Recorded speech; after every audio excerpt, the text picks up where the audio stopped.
This is English shorthand dictation number 157 and the dictation speed is 160 words per minute. Ready? Start. Parliament is the apex deliberative body to discuss issues of national and international importance. Since time at its disposal is scarce and precious, a proper procedure is to be followed for raising and discussing issues in an orderly manner.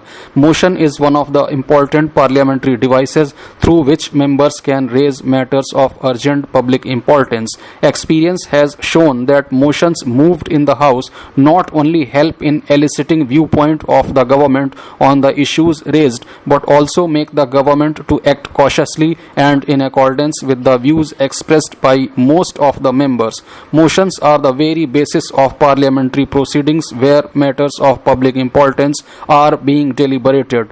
Resolution is yet another procedural device for ascertaining the will of the House on matters of general public interest. This brochure is intended to serve as a handy guide for ready reference and to give a clear view of both motions and resolutions. The information contained here is based on the rules of procedure and conduct of business in Lok Sabha, directions issued by the Speaker, and the established practices and conventions. The information, however, is not exhaustive. For full and authentic information, only the original source may be referred to and relied upon. The term motion in its wide sense means any proposal made for the purpose of eliciting a decision of the House. In order to ascertain the will of the House in regard to a matter before it, every question to be decided by the House must be proposed by a member in the form of a motion. Every matter is determined in the House by means of a question put from the chair on motion made by a member and resolved in the affirmative or negative, as the case may be. The question should repeat the terms of the motion and should be so framed as to be capable of expressing a decision of the House. Motions are in fact the basis of all parliamentary proceedings. Any matter of importance or public interest can be the subject matter of a motion. Discussion on a motion is initiated by the mover of the motion, and later, unless he withdraws it, the House either adopts it in toto or with such amendments as it may like to make, or it may reject it altogether. The mover of a motion frames it in a form in which he or she wishes it ultimately to be passed by the House and on which the vote of the House can conveniently be taken. The members who wish the motion to be passed in a different form may move amendments after the original motion has been proposed by the Speaker. These amendments too should be in the form in which the motion as amended can be passed by the House and must therefore be relevant to the subject matter of the main motion. However, there are certain motions which per se are not put to the vote of the House. Rule 342 of the Rules of Procedure and Conduct of Business in Lok Sabha, which governs such type of motions inter alia, provides that a motion that the policy or situation or statement or any other matter be taken into consideration shall not be put to the vote of the House, but the House shall proceed to discuss such matter immediately after the mover has concluded his speech, and no further question shall be put at the conclusion of the debate at the appointed hour, unless a member moves a substantive motion in substitution of the original motion in appropriate terms to be approved by the Speaker, and vote of the House shall be taken on such motion. Motions can be classified under the categories of substantive motions, substitute motions, and subsidiary motions. Motions moved in substitution of the original motion for taking into consideration a policy or situation or statement or any other matter are called substitute motions. Such motions, though drafted in such a way as to be capable of expressing an opinion by themselves, are not substantive motions in as much as they depend upon the original motion. After the original motion that the policy or situation etc. be taken into consideration has been placed before the House and the mover of the motion has concluded the speech, the House proceeds to discuss the matter. No further question is put thereon on conclusion of the debate. However, before the discussion commences, a member can move a substitute motion which, while conforming to the subject matter of the original motion, is so drawn up as to express an opinion of the House. The substitute motion, being in the nature of an amendment to the original motion, is also placed before the House and is discussed along with the original motion. Amendments to substitute motions are not permissible. At the end of the debate, the substitute motion only is put to the vote of the House. Subsidiary motions depend upon or relate to other motions or follow upon some proceedings in the House.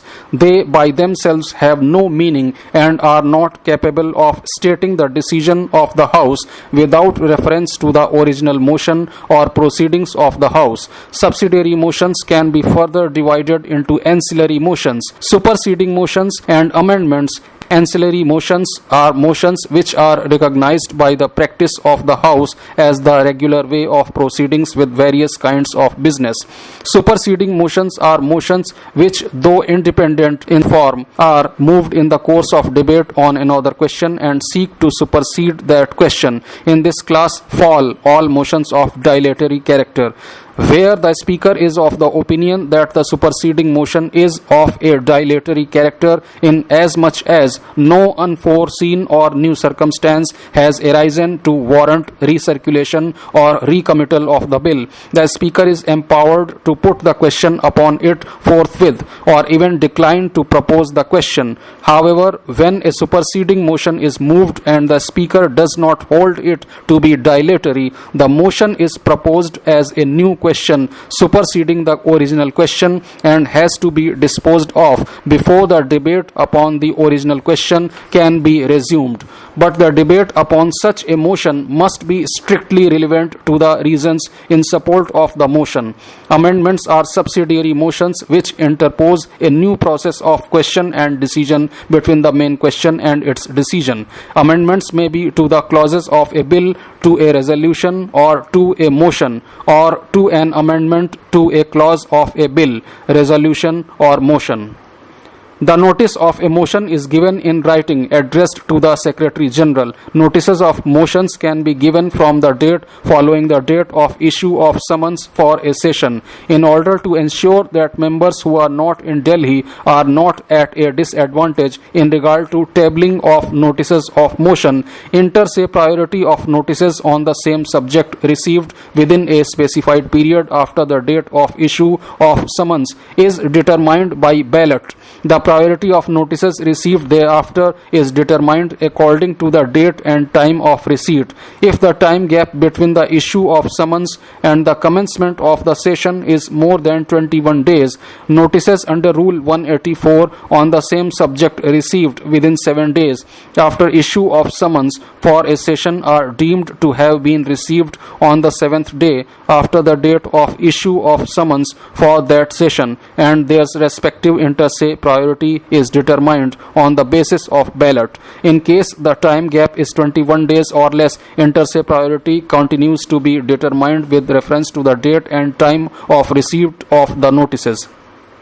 The admissibility of a motion or part thereof is decided by the Speaker. A motion may be disallowed by the Speaker if in his or her opinion it is an abuse of the right of moving a motion or is calculated to obstruct or prejudicially affects the procedure of the House or is in contravention of the rules. The Speaker has the inherent power to rule out a motion at any time before it is voted upon on the ground that it involves an abuse of the forms and procedure of the House. No particular form has been prescribed for a motion for raising discussion on a matter of general public interest. It may be in the form of a declaration of opinion or a recommendation, or it may be in a form so as to record approval or disapproval by the House of an act or policy of the government, or express concern or comment, urge or request an action or take note of a document or to consider a policy, statement or situation.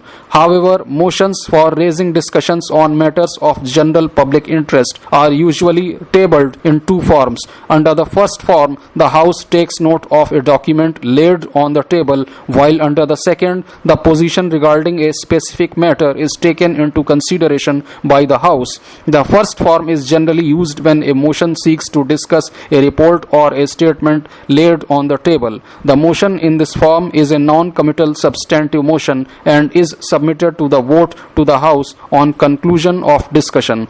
Amendments can also be moved thereto, approving or disapproving of the report, etc. The second form of motion is generally used when a policy or situation or statement or any other matter is to be taken into consideration.